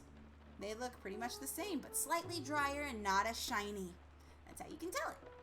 My husband and his dad will reuse filters, and his dad will reuse grounds over and over and adding like 1 scoop so it's not so weak. That is gross. Don't do that. You are literally encumbering the entire taste and quality of the coffee. It will not taste the same. I got canned laughter. It's so gross. Oh. You're just messing up the coffee. It won't even taste like coffee anymore. It's just mush after that. You might as well just be drinking fermented water. Well, blah. Yeah, it'll mold after a day. They're drinking mold. Please let them know they're drinking mold. It's really bad for you. That's so bad for you. Then they look at me like I have 2 heads when I go and deep clean it all. Please let them know it's unhealthy. It's extremely unhealthy to do that. Oh yeah, like not the next day. I mean, still, it still molds. It's literally, you have something that's already been fermented sitting in water. It's not good. Okay, anyway, coffee. Starts with good beans. The quality and flavor of your coffee is not only determined by your favorite brewing process, so like slow drip, French press, coffee maker, all that good stuff, but also the type of coffee that you select. It could be a world of difference between roasts. So, the flavor factors that you want to think of when you're making coffee is the country and the region, the variety of the bean, like Arabica, Robusta, blend. Who needs coffee when you can drink boomer juice and drive a lawnmower? Oh my goodness, what the hell? If Grumsy gets thanks, Chris gets thanks. Oh yeah, that's right. Hey Chris, thanks for the coffee, goat man. Where was I? Gosh, I got thrown off the wheel on that drive a lawnmower comment. Oh right, Arabica, Robusta, or blend. The roast type, so dark roast, medium roast, blonde roast, light roast, medium to high roast, and the texture of your grind, fine or coarse. There are a lot of choices. Remember that there's no right or wrong. So, like I said, it's a very personal cup of coffee when you make it. If you choose a dark, flavorful espresso, roast coffee, or have it ground to be brewed in a drip system, it's totally fine either way. Purchase coffee in general as soon as it's roasted, if you can. If you can help it, definitely do that. Fresh roasted coffee is so good. Especially, like, in general, it's the freshest batch, so it tastes the strongest. So buy your coffee in, like, small amounts, small bags, maybe every 1 or 2 weeks. There's a lot of ways to store coffee, too, so that freshness stays longer if you can't. You know, within 1 to 2 weeks, get another one or something like that. Oh, and never reuse your coffee grounds. That's a big thing, which we just discussed with Ghosty. Once brewed, the desirable flavors of the coffee are pretty much gone, and only the bitter ones are left. So, yeah. You can recycle your grounds, though. If you look it up, there's, like, tons of ways to do that. But don't reuse it. It's just, you're drinking mold at that point. Don't reuse it. Okay, if you buy whole bean coffee, which I do, I get whole bean coffee and I also get freshly ground coffee. You want to grind your beans as close to brewing time as possible. So if you're grinding your coffee, you better be drinking it like within the same hour at least. Now, if you're grinding the coffee and you leave and you come back at like 5 p.m., don't drink it. It's not good. It's gonna be bad. Don't, like, I've had like coffee where I've had to throw it in the microwave. Like, I want to say, like, I brewed and I drank some and then I forgot that they were there. And then I had to come back and re-drink it, but it was cold, so I had to microwave it. I understand that. But if you literally left for like 2 to 3 hours, don't drink it. It's not good. It's not good anymore. But yeah. So, blade grinder, which I have my own coffee grinder. It's less preferable, because, like, the coffee will be ground way more fine, than you normally grind your coffee. But there is a burr grinder, which is the one I have, not the blade grinder. I have the burr grinder. And those are smoother, circular blades, and they can go between 2 settings, fine or coarse. Most of the time you want to kind of go in the middle. Unless you're making espresso, go fine, I'd say. But again, if that's the way you like it, totally fine. If you're having like coffee grind to order, just like tell them that you want the first batch in or something like that. FIFO that shit. And then, like I said, the water that you use for making coffee, just make sure it's like filtered or bottled, or at least clean water. If you are using like tap water, let it like run for a few seconds, and clean out the pot first, then dump all the water out and then fill it up. It'll just make sure all that excess stuff is not in there. Now, a lot of people sometimes don't know that there's an actual coffee to water ratio. This also goes for tea as well, that there's a water to tea ratio as well. Again, have it however way you want, but the standard is what they call a golden ratio, because of course it's called that. And pretty much what a golden ratio is about 1 to 2 tablespoons of ground coffee for every 6 ounces of water. It can be adjusted to suit your individual taste, of course, but that's the golden standard. There are also line indicators and stuff on like your cups and your grinders and your roasters and all that other stuff, and you can follow that. But you also have to make sure your water temperature is not super hot because you're just burning it anyway. So, you should maintain a water temperature of about 195 to 205 degrees Fahrenheit. Most electric kettles get to this point and stop anyway. So if you're using an electric kettle and it just goes like you just click the button and it boils, you're fine. You're totally fine. Most of those kettles are already set for that type of temperature in mind. So you're good with that. If you're brewing coffee manually, you need to let the water come to a full boil in the pot. Do not overboil because you're burning the water. Turn it off and then let it rest for like a minute or so and stuff like that. Test it. If it's scalding, let it sit. Wait. Because it's just dangerous. Just don't do it. Coffee usually cools really quickly once it's served. So depending on the container that it's in, a mug, a thermos, all their stuff like that, it'll kind of like go super cold very fast or it won't. I do want to try brewing my own coffee sometime. It's an enjoyable experience. Lately, I've been doing the already ground coffee in a French press, but I do miss the sound of the coffee grinder in the morning. It's been a while since we've been able to actually buy coffee beans. They've just not been in stock ever since the whole, so that's kind of been a niche in the morning routine. But the French press still brings out some good coffee, and I would not have coffee any other way, which is not true. I like coffee in all sorts of ways, but French press is pretty good. It's like the best way. Also, as an aside, never brew tea in a metal cup because the metal will fuck with the taste. Yes, do not brew tea in a metal container. Now, there are some French presses that are metal. The way that those are built are kind of like thermoses. They have a special seal on the inside that does not affect with brewing. You can get those. They will usually say it when you buy it. But in general, if you are brewing it in like a metal kettle thing or something like that, it's gonna taste wonk. So I would go instead with like porcelain kettle or glass kettle or something like that. Not metal. Let's see.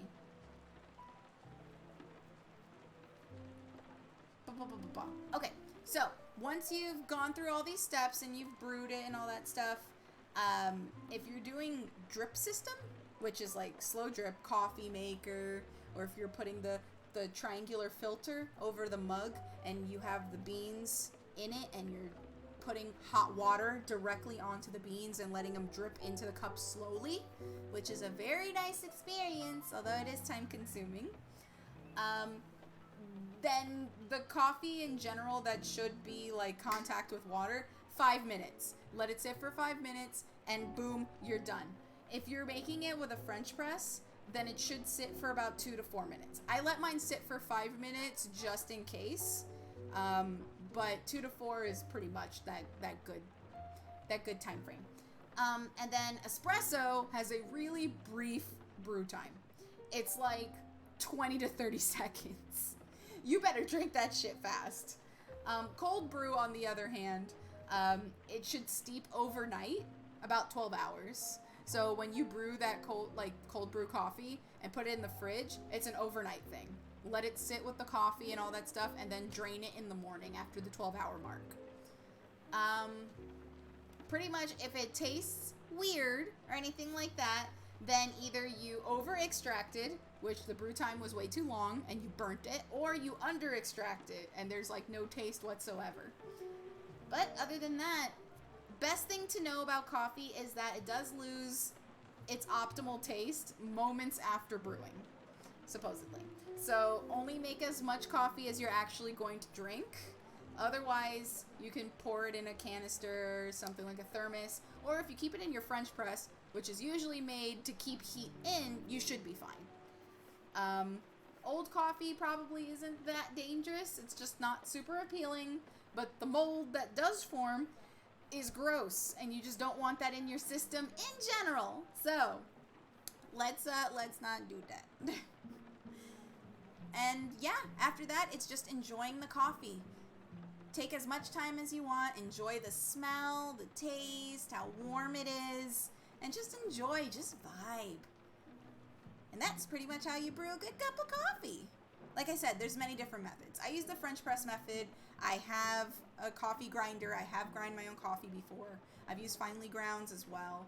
I've had drip coffee before, really good. I've had coffee in coffee makers. I've had like Insta coffee and stuff like that. Many different coffees. I'd say French press for me is my favorite, for sure. Nintendo has always made some weird decisions. Yeah. Why did Nintendo do this business practice for the 35th anniversary? Well, please, for the love of God, don't cold brew in the fridge. It's so much better if you brew on the counter overnight. That's so? I didn't know you had to brew it over on the counter. That's interesting. I always see it brewed instead, like, in the fridge. I'd have to try that.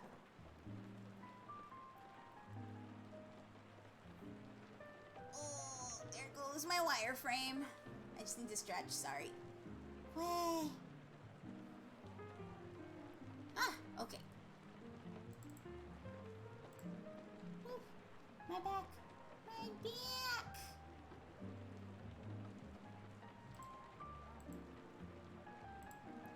By the way, these are the different types of methods that you can use for brewing coffee. So, on this far end is going to be a French press, and then right next to it is going to be a slow drip.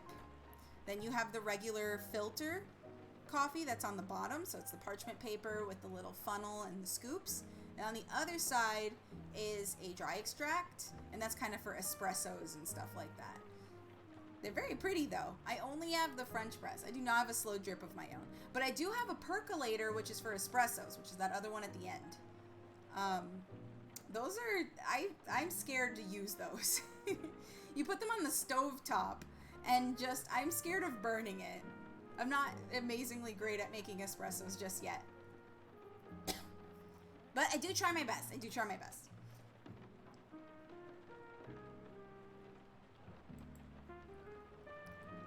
Okay, so, in general, we're going to talk about coffee around the world, because there's so many different blends that come around from, like, all over the place. So, the one that most people are probably, you know, more familiar with is, like, Arabica. Arabica is, like, the most common coffee bean there is. It is everywhere. It's used in, like, all sorts of blends, and it comes from Hawaii and North America and all that stuff. So, in Hawaii in general, though, they have a bean that's called the Kona blend, and that's, like, volcanic soil coffee beans, so volcano beans. And pretty much most of the time when that stuff is brought over, it has a bit of a seawater taste, which is funny to me. Coffee sea. But yeah, that Kona beans in general are planted near volcanoes as close as possible, believe it or not. And then they're harvested after, like, I want to say a year or two. They can take in intense sun and stuff like that, which is interesting, but they do taste a little salty. They are a very dark blend, though, because of the type of soil that it grows in. In Mexico, there's a lot of small, like, coffee farms everywhere. It also is one of the largest coffee producing countries in the world. So, a lot of the coffee comes from Mexico. Like, a lot of it. And pretty much most of the time, the way that you can tell it has a very wonderful, like, earthy aroma. And it's used in a lot of blends as a sharp taste to it. And a Mexican coffee is designated altura, and that means that it's grown at high altitudes. So it's like high hilly landscapes, and the plantations are usually like step-laddered on top of each other. It's a real cool like process in general, but most of the time they do that stuff by hand. And then Puerto Rico, my island, coffee was brought to my island, and then it became like the 6th leading exporter of coffee. But thanks to all the hurricanes and all the other stuff happening over there, coffee wasn't really as economically good as it was. So they kind of laid off it for a while, and now they're kind of reintroducing it back. So who knows? PR might be up there again with all of the coffee exporters. Here's hoping. Places like Guatemala also export a lot of coffee. It's very full-bodied, strictly hard beans. A lot of decaf beans come from this area too, and Costa Rica. A lot of Arabica comes from Costa Rica, and they usually do the wet method more often than not. In South America, like Colombia and Brazil, well, Brazil in general is like the biggest coffee producing country in like the world. It's endless how much coffee they give to the world. It's insane. They have a lot of variety. They have Arabica and Robusta blends. And pretty much almost any type of coffee tree can grow in this type of environment. They have like the perfect weather conditions for coffee trees. And then like in East Africa, Ethiopia and Kenya, they have a lot of coffees, which makes sense because a lot of the time it originates from there. So it would make sense that they're also one of the top exporters.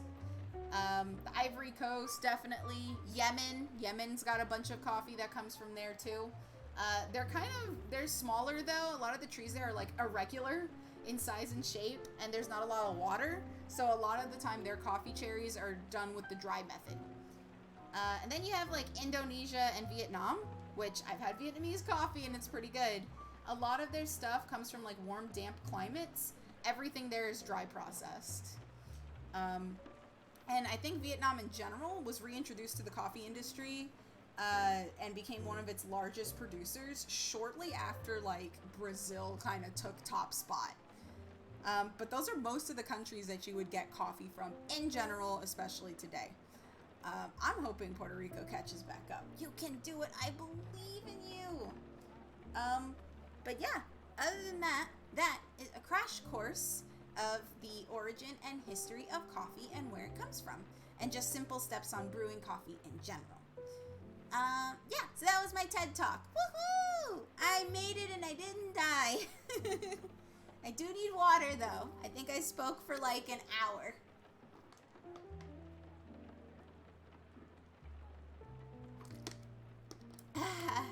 I'm pretty sure my pasta's very cold. Very cold pasta. Oh, the noodles are all coagulated. I'm still gonna eat it though.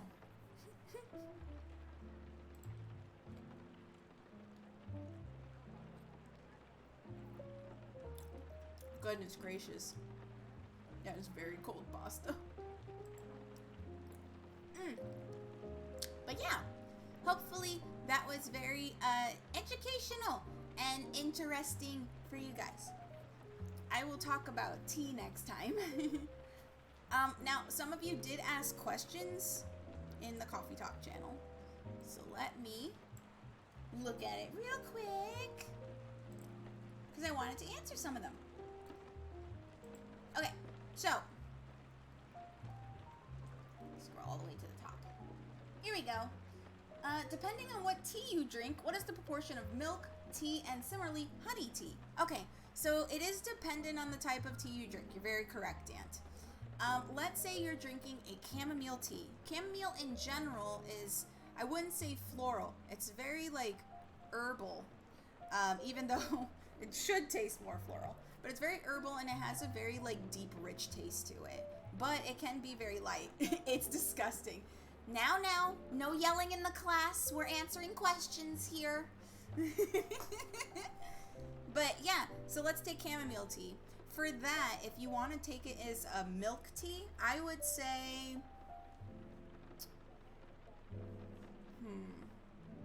I want to say 1 teaspoon of honey at the very bottom of the cup. Pour the tea in. Don't stir. The honey will dissipate and kind of run its way up to the top portion of the tea slowly, which is good. It's kind of like a steeping method. And if you want to add milk, I'd say 1/4 of a cup. So this is how I would make it. Put a teaspoon of honey at the bottom of the mug, 1/4 of milk, and then pour the rest of tea. Let it sit for about 2 to 3 minutes, and then softly stir for another minute. And that should give you a pretty good ratio of milk to tea for chamomile. Now, Earl Grey in general, it tastes way better with milk, in my opinion. Let's say you're making like a lavender fog, which is my favorite Earl Grey tea in general. I just want to make sure that I'm getting this right because I always check it before I make it. Yeah, I just want to make sure. Here we go. Okay, so you're gonna need, for one, about 2 tablespoons of Earl Grey tea, 1/4 teaspoon actually, of lavender extract. You're gonna also want a 1/2 cup of hot water, 3/4 cup of milk, 1/4 teaspoon of vanilla extract, 1/2 tablespoon of agave nectar. That's optional, but it does give a really nice taste to it. And ground cinnamon, and that's for dusting on top. Pretty much you want to steep the tea and the lavender in the hot water for like 7 minutes and then stir and then froth the milk or boil it a little bit by adding it and then shake vigorously until like tons of bubbles. And then microwave the milk for 45 seconds. If you have a regular milk frother, you can just do that. Don't put it in the microwave. But if you only have a microwave, yes, put it in for 45 seconds to 1 minute. It'll make more stable bubbles. So it'll be like a nice silvery film at the top. Then put the tea in the froth milk with the vanilla and the agave, and then dust with cinnamon, and then boom, you've got a lavender fog. So good. I love freaking lavender fogs. They're so heckin' tasty. They're like my favorite tea drink ever. Oh, hi, Sweet Coon. But yeah, so I'd say honestly, it's also based on how light you want your tea. Because when you add milk to tea, the flavor is not as strong as it would be without milk. So, or almond milk or anything like that. I have lavender fogs with almond milk. But if you put any type of like liquid and stuff, know that you're adding a different temperature. So it's going to be a little bit cooler and not as hot. It also makes the taste a lot lighter. If you add sugar or honey or anything like that, please also note that because milk and most dairy substitutes have a natural sweetness to it, you are just adding more sugar. It'll be a bit sweeter than you think. So as much as you want, let's say you want to put in, 2 spoons of sugar, just go for the 1. That should be fine. If you want 1, put a 1/2. Trust me. If not, you will literally just be drinking a cup of sugar. And it's going to give you a headache. But it is good. It is really good. Yeah, lavender fogs are tasty as heck, man. Those are good. There is a berry tea, and I've not had that with milk. But for me, fruit teas and milk don't taste very good. Herbal teas or floral teas with milk, I understand. Or like dark teas. But, man, berry or fruit flavored teas in general mixed with milk, I don't know. There's something about it doesn't mix well.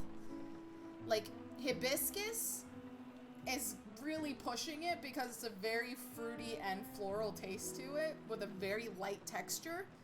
And if you add milk, it's okay, but in all honesty, the original flavor of the tea is very overpowering to the milk in general. And it just kind of tastes like you're sucking on rose petals. Which, I don't know if you guys have ever had rose syrup tea, but that's good. That actually tastes really good. But, yeah. Red tea, no milk, sugar for days. But yeah, so that answers that question, I hope. Let's see. Hi, doggo. I hear your tag's shaking. Thanks for being so loud. Let's see. Never was a coffee or a tea person. But if you were to recommend a tea coffee for new drinkers, what would it be and why? As much as I'd like to recommend a lavender fog, not everybody likes floral tasting things, which I get. I just really like lavender. I really do. It's like my favorite flavor, scent. I can't get enough of it. Violet too. Very good. But I get it that floral tasting things in food, that is a very acquired taste. So, for tea, I would recommend a berry tea. It's naturally sweet. You can mix honey with it. If you want a milk tea to try, a regular Earl Grey, like a regular London fog would be okay, which is milk with Earl Grey tea. Or a regular chamomile honey tea. Vanilla chamomile is a very good start. If you want something a bit more earthy with a stronger undertone of bitter, go for green tea. If you want something that's very sweet, then I would go for the strawberry ginger tea. That is okay with milk. But if you want milk teas, I would say go with dark teas for milk teas or chamomile. If you want something that's kind of in the middle, you can try hibiscus. A lot of people start off with hibiscus or mint tea. If you like something that's a bit more relaxing or kind of in the middle between a green and an Earl Grey, I would go with a peppermint tea. That's very good with milk, actually, and sugar. And then as for coffee, if you're not a coffee person, go with a frappe first. It's the candy coffee. It's how most people start. Go with the candy coffee. If you like it, it's a very light coffee taste. But if you like it, you can start moving on to lattes, which is just a hotter version of frappuccinos. Go with a latte, get cream, get some sugar, and you want to go with a light roast coffee or medium. Do not go dark roast. It is too strong if you are not used to drinking coffee. Once you start settling in, you can try cappuccinos. Warning, cappuccinos are dry. It is not milk, it is foam with coffee. Well, foam and espresso. So you're going to be tasting very strong espresso with frothed foamy milk on top.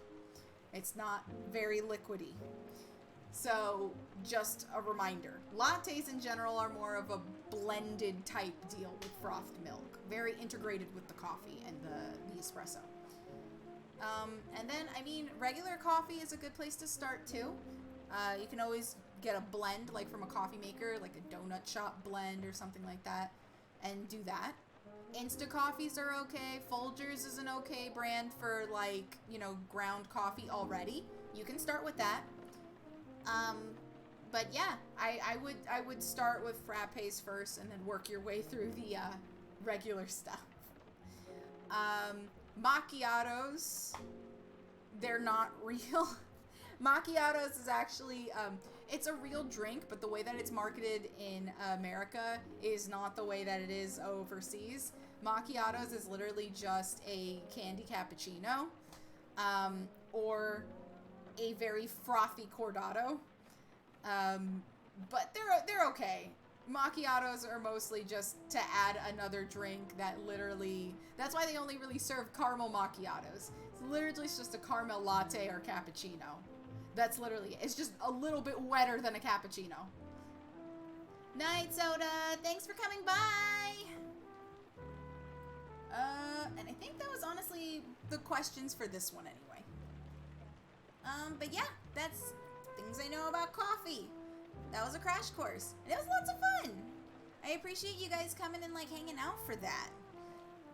Also, this coffee music is so good. Have you guys ever heard of, also wait, something about drinks with candy? You mean candy coffee? So we refer to it as candy coffee because really all it is like a milkshake with coffee in it. That's what a frappe is. It's very light on coffee and it mostly just has sugar, syrup, cream. It's probably the most not coffee you can have, but it's how most people start when they want to drink coffee. In fact, most like younger teens and stuff get frappes because they're quite not attuned to how strong coffee is just yet. But yeah, you start with the frappes, and teas have their candy teas too, which are the florals. Not the florals, the fruits. The fruit teas, the berry teas. But yeah, and then chai tea is also a really good one too. I would also try out a chai. Get the vanilla chai or the cinnamon chai. If you get a regular spiced chai and it says cardamom and ginger, just know that that is a very strong citrusy type deal. It's a strong chai. Thai iced tea is the OG candy tea. You're not wrong, actually. You're not wrong. But yeah. Have you guys ever heard of Japanese fusion coffee music? I like it. I can show it to you.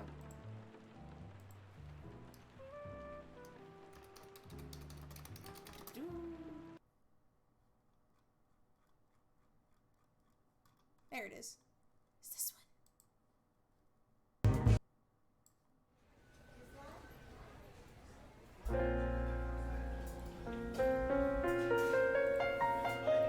It's very nice. I like it.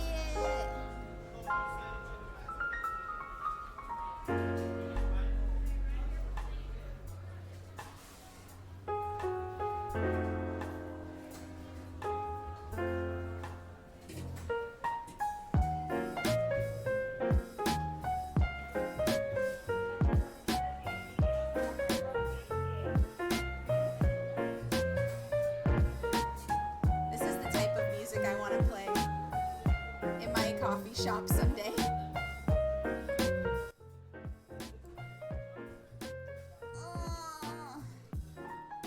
You guys wait. I'm going to open the best coffee shop in the world. I don't know how you'll get to it. You're all going to have to jump through the desktop somehow.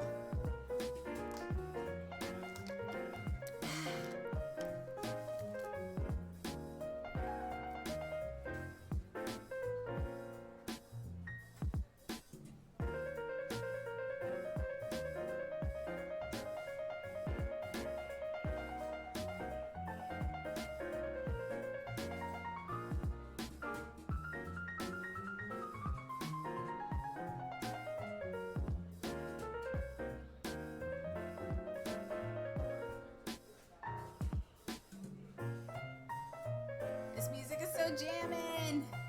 Where's the nearest power outlet? I wish to smooch it to get in. Don't smooch the power outlets, you'll get staticky. Lol, I'm shy, you can't do that. There might be a spark. And then what'll we do? I do love this music though.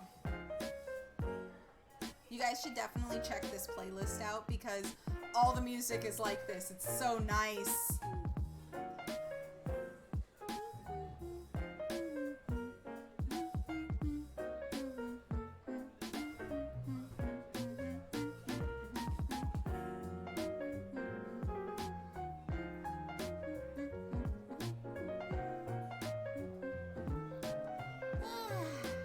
I wish I had coffee right now. I wish it was daytime.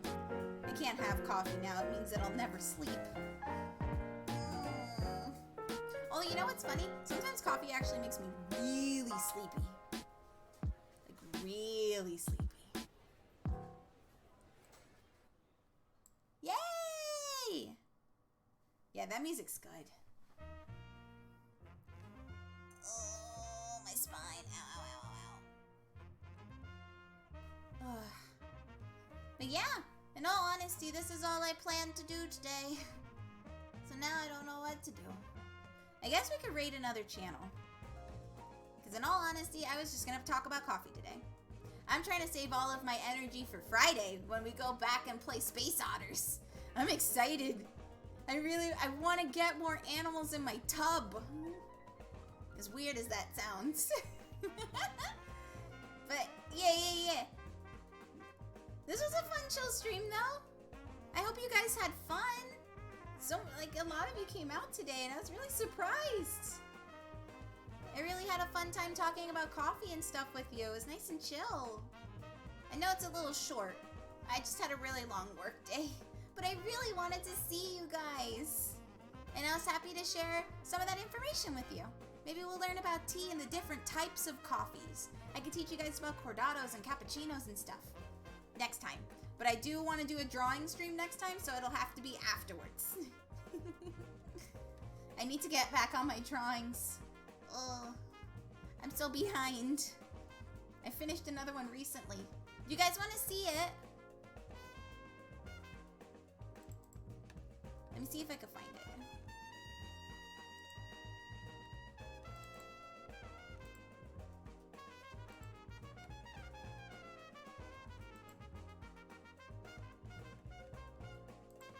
There it is. I finished this one recently. I like how it came out. I think it looks pretty good. Nice and spooky. But yeah, I really need to get back on those.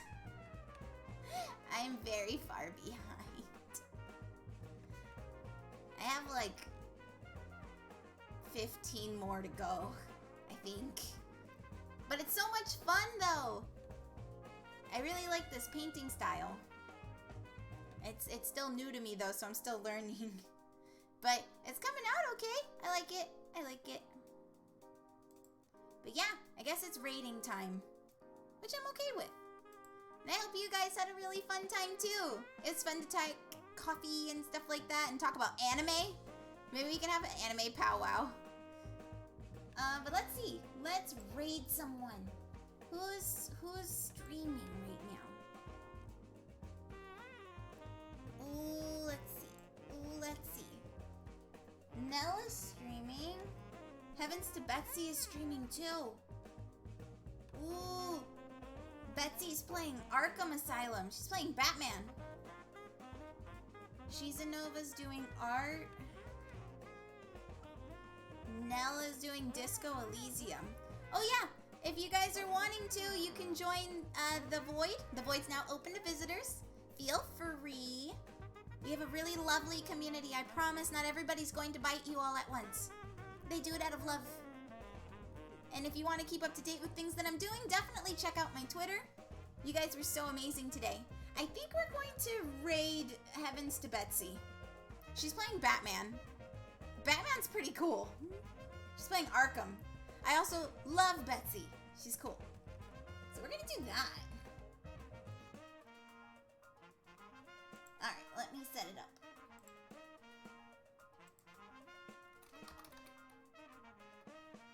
There we go. Boom. Alright, we're gonna go raid Betsy.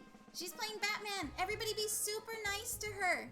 She's very cool. She's got an amazing aesthetic that I love. But yeah, thank you guys so much for hanging out with me and talking coffee. We'll come back at it again on Friday and play more Space Otter Charlie. I am determined to get all of the animals in that tank. You have no idea. They're all going to fit eventually. Eventually. But yeah, I love you guys to bits and particles. Thank you so much for hanging out with me, and I'll see you guys later on in the void. Bye!